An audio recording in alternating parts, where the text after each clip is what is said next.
Şu bitti, şu an söylesene.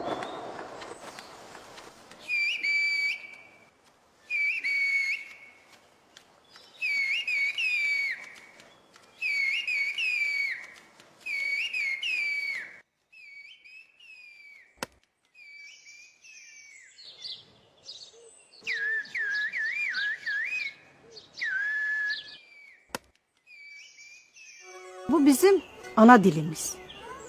Çünkü ulaşım olmadığı gibi biz her şeye bu ışıklığıyla ulaştık.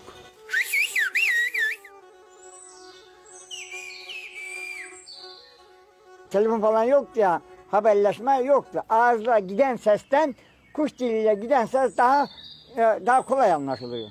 Şimdi gene telefonunu bilmeyeyim şu kaşıkın komşumun. Çağırayım bir iş oldu mu? Fadime, Ayşe, Emine neyse ismi.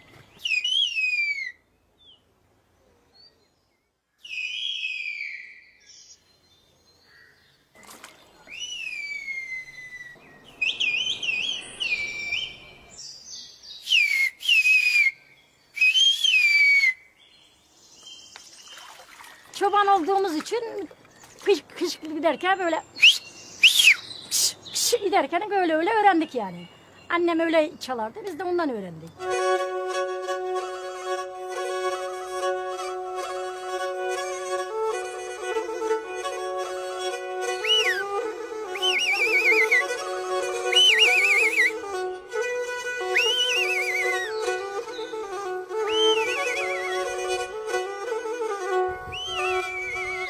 Çobanlık yapıyoruz. Islık dilini koyunları nasıl alıştırırsak koyunlar da ileride geride mesela koyunları sürmekte, çağırmakta, getirmekte veya kendi aramızda da konuşuyoruz. Islık bizim burada hayatımızın bir parçası gibi bir şey yani.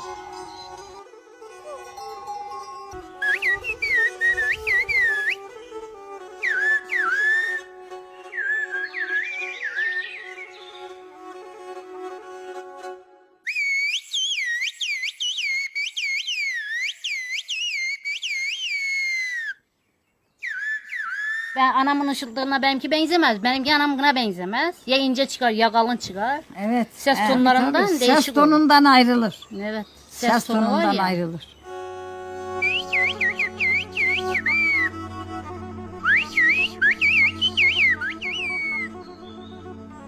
Annemden babamdan biz öğrendik, biz de çocuklarımıza öğrettik. Şimdi de torunlara öğretik.